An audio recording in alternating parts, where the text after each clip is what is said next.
menariknya, orang yang sangat mempengaruhi kitab Perjanjian Baru, 13 surat dia tuliskan.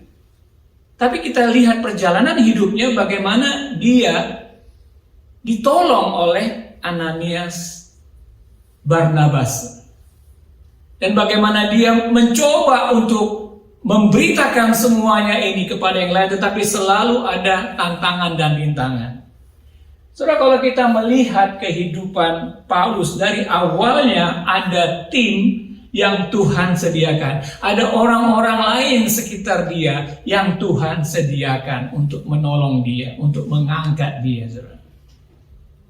Dan saya percaya ini juga bagi setiap kita yang mau dipakai oleh Tuhan. Kita memang tinggal di negara barat seperti ini dan mungkin sulit bagi kita untuk benar-benar bisa memperoleh satu tim karena sudah sangat individualisme gitu. Tetapi dari awal Tuhan sudah menunjukkan kehidupan Paulus sendiri adalah kehidupan yang dibangun oleh orang-orang lain. Pertanyaannya bagi kita, siapa orang-orang inner circle kita yang bisa kita percayain, yang menolong kita? Saya kok nggak maju-maju, siapa yang menolong saya? Saya ingat pada waktu saya juga masuk ke Crossway ini juga, saya cuma kenal sekali Pastor Dale yang membawa, pada waktu itu kita bawa waktu saya masih menjadi misi ke Yogyakarta. Dan dia mengenal saya dengan Eki selama 2 malam kita bersama-sama dengan dia di Yogyakarta. Dan kemudian ketika ada kesempatan bekerja di sini dan dia memanggil saya untuk ambil bagian di sini di Jemaat Indonesia ya. Jadi ada waktunya di mana orang-orang seperti dia menolong saya. Dan demikian saya percaya juga di antara kita itu. Ada rencana Tuhan yang belum terjadi dalam kehidupan kita, tapi Tuhan pasti akan menolong kita dengan mengirimkan orang-orang. Tapi kita mau nggak ditolong? Dalam kondisi Paulus seperti ini, walaupun dia tahu agama, tetapi dia tetap rendah hati untuk mau ditolong oleh orang-orang sekitar dia yang Tuhan Yesus sudah berikan. Saudara, peta ini menggambarkan tentang perjalanan Paulus. Setelah Barnabas membawa Paulus ke tengah-tengah pemimpin orang-orang percaya pada waktu itu, akhirnya orang-orang percaya mulai menggunakan Paulus. Tapi di Yerusalem pun orang-orang Yahudi lainnya mendeteksi Paulus ini, dan akhirnya Paulus dikirim kembali ke Tarsus selama 12 tahun. Ketika terjadi beberapa tahun, sekitar 10 sampai 15 tahun setelah Yesus naik ke surga, terjadilah banyak sekali orang-orang percaya di daerah Antioquia. Paulus tidak terlibat, saudara.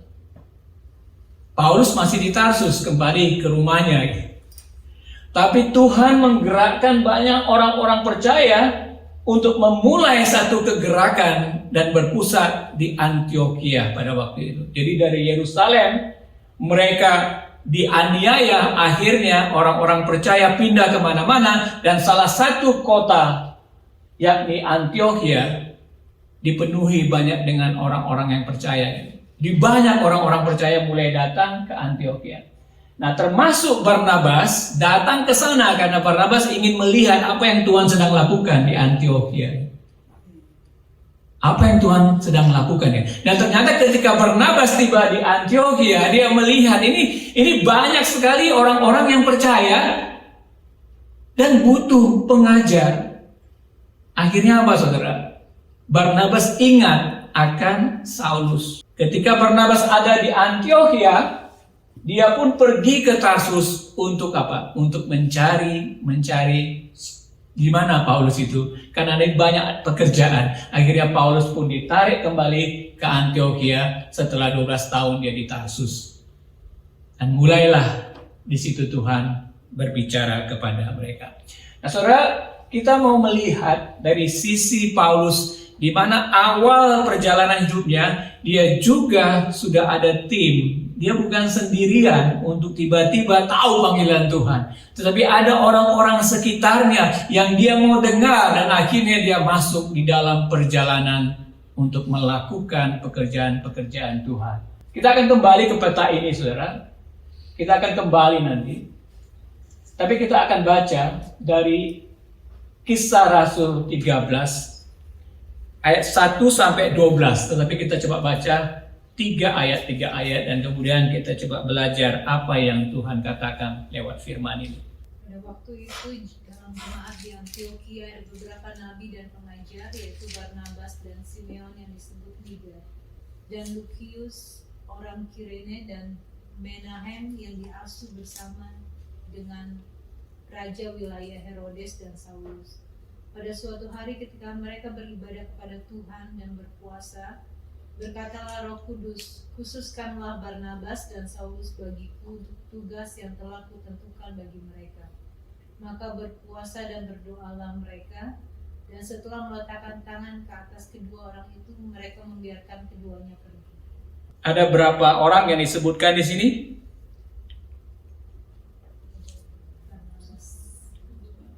Barnabas, Simeon, Lukius, Menahem, Saulus. 5 orang ya. 5 orang.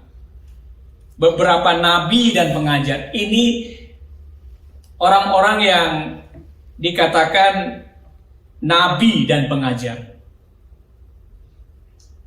Bukan berarti cuma mereka jemaatnya, ada juga jemaatnya, tapi ini yang dikenal memiliki karunia nabi dan pengajar. Jadi bukan satu orang.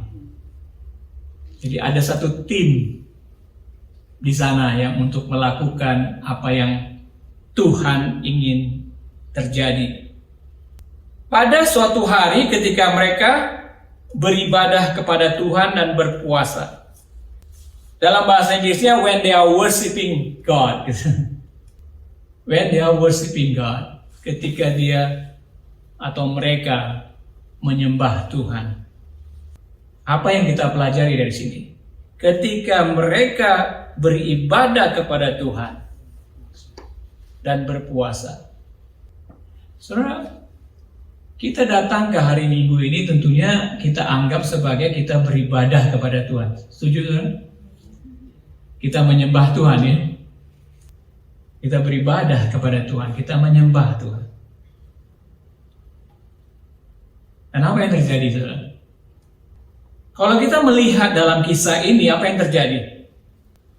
Lawatan Allah dalam bentuk berkatalah Roh Kudus. Berkatalah Roh Kudus. Nah, ini nggak diceritakan bagaimana berkatanya Roh Kudus. Mungkin Tuhan, Roh Kudus katakan, khususkanlah Barnabas. Mungkin suaranya seperti itu mungkin.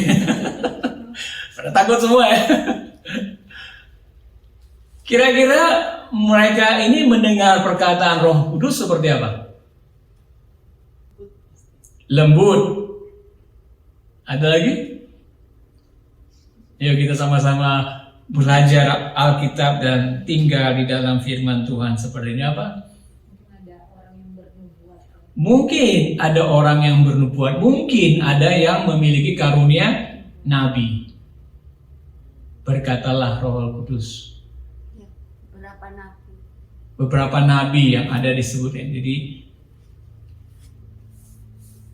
kita sih pengen mendengarkan suara Roh Kudus dari tapi Roh Kudus ada di dalam hati. Roh Kudus ada dalam hati kita. Jadi ketika mereka beribadah seperti itu, bukan satu orang, tapi beberapa orang itu saling menguatkan. Di awal tadi kita berdoa biar Roh Kudus bisa berbicara satu sama lain, menguatkan apa yang Tuhan mau kita dengar. Berkatalah Roh Kudus. Ibadah di mana mereka kepada Tuhan, tetapi juga Tuhan mau berbicara kepada mereka. Jelas dikatakan, khususkanlah Barnabas dan Saulus bagiku untuk tugas yang telah ditentukan bagi mereka. Saya banyak mendengar, saudara, ketika Roh Kudus berbicara kepada orang-orang, dia katakan, kamu harus beli rumah ini, kamu harus beli mobil warna biru itu. Ya, aku harus disuruh untuk bangun di sana ini.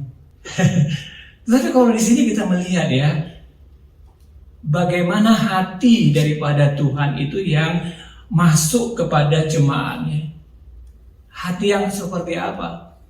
Hati yang mau supaya berita yang sudah dimulai oleh Yesus Kristus itu dilanjutkan kepada orang-orang lain, oleh murid-muridnya ini. Shoni juga begitu. Ketika diutus dari Crossway Indonesian Community ke rumahnya, untuk apa?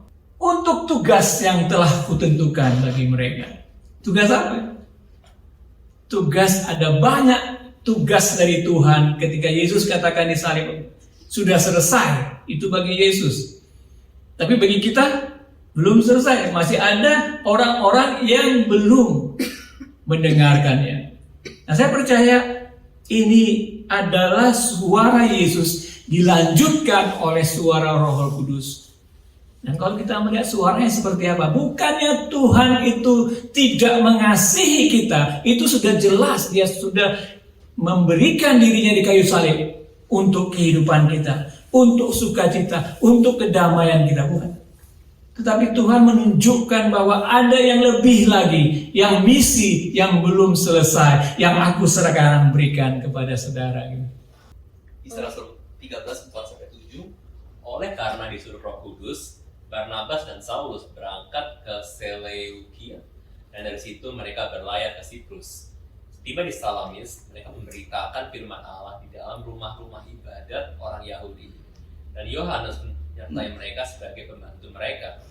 Mereka mengelilingi seluruh pulau itu sampai ke Pafos. Di situ mereka bertemu dengan seorang Yahudi bernama Bar Yesus. Ia seorang tukang sihir dan nabi palsu.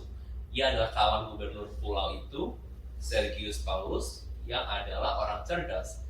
Gubernur itu memanggil Barnabas dan Saulus karena ingin mendengar firman Allah. Karena disuruh Roh Kudus. Wow, karena disuruh Roh Kudus. Kalau Roh Kudus datang dalam kehidupan kita, kira-kira suaranya apa? Suaranya seperti suara yang diberikan kepada Barnabas dan Saulus, atau suaranya lebih kepada bagaimana kita supaya senang? Bagaimana kita supaya bebas dari masalah kita dan sebagainya. Saudara, ketika Yesus mengatakan di Yohanes 8:31-32 bahwa kamu akan menerima kebenaran dan kebenaran itu akan memerdekakan kamu. Dan saya percaya ketika firman ini diberikan Roh Kudus, firman ini akan memerdekakan kita. Mungkin banyak orang datang ke gereja mendapatkan inspirasi untuk masalahnya.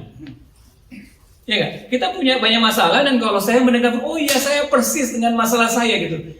Saudara akan terus mengharapkan orang lain berbicara seperti itu. Orang lain berbicara supaya masalah saudara bisa selesai.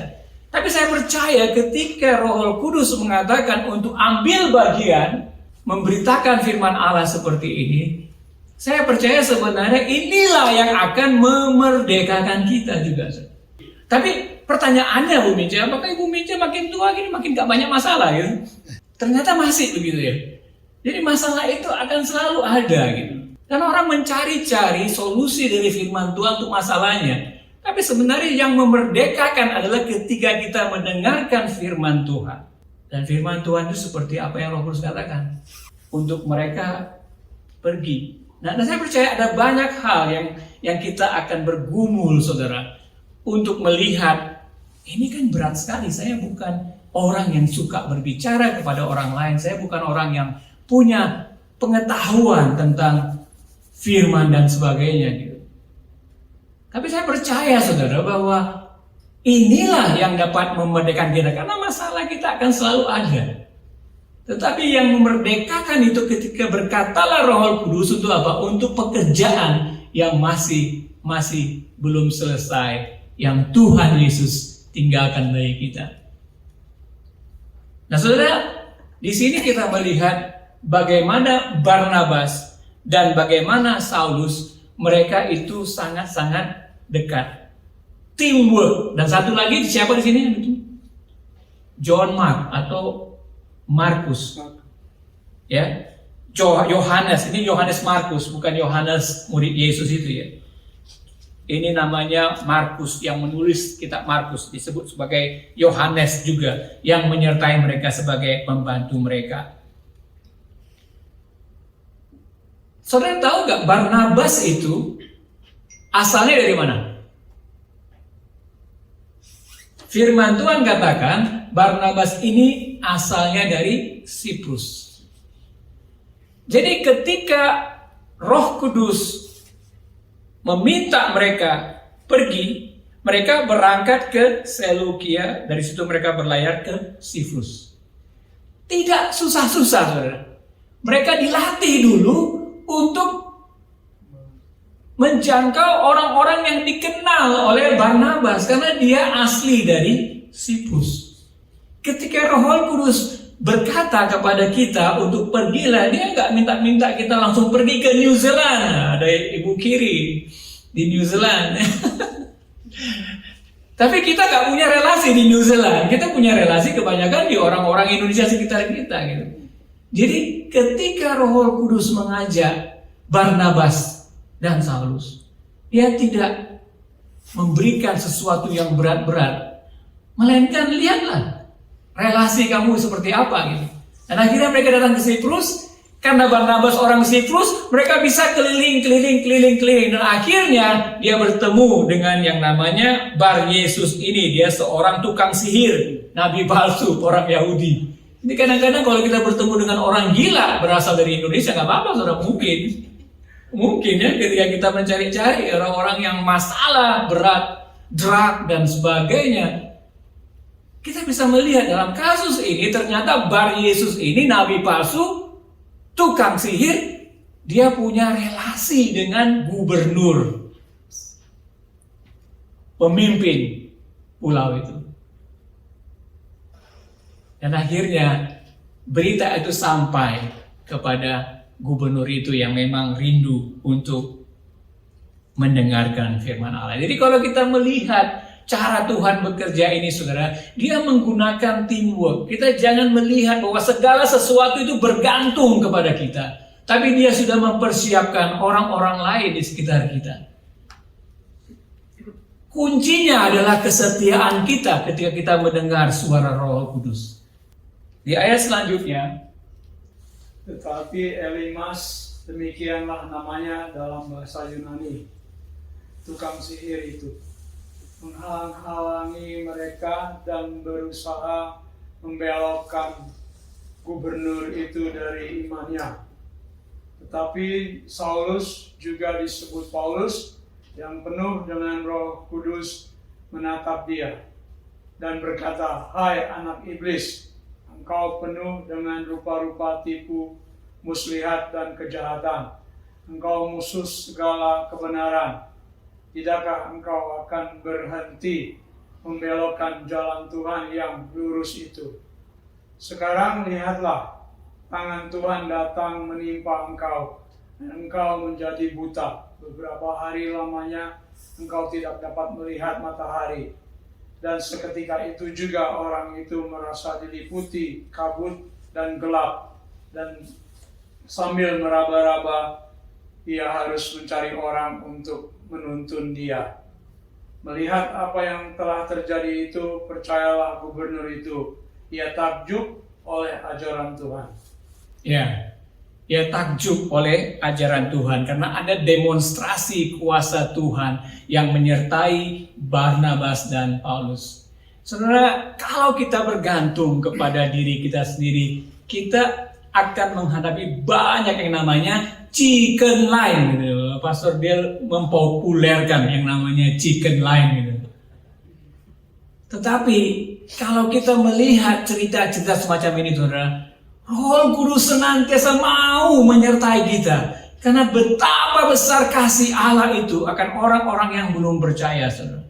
Bahkan, ya, aneh seperti ini. Bar Yesus, Elimas, yang seharusnya, ya, Yang seharusnya kan dia dihargai gitu, dia memperkenalkan kepada gubernur, tapi akhirnya dia buta. Aneh juga, tetapi that's how God sometimes bekerja dengan luar biasa menyertai kita, saudara. Dan kadang surprise us. Kita tidak, saya percaya seperti Paulus di sini dikatakan penuh dengan Roh Kudus. Dalam Roh Kudus itu menuntun kita untuk bisa memberikan penghukuman kepada orang yang menjadi penghalang. Dalam kasus seperti ini, saudara, mungkin ada yang menjadi penghalang untuk kita tidak bisa ambil bagian dalam pekerjaan Tuhan Yesus. Untuk memberitakan kabar baik, untuk menolong orang-orang yang, ada banyak orang yang mengganggu kita untuk kita tidak bisa. Bukan hanya masalah diri kita, tapi mungkin ada orang-orang seperti ini.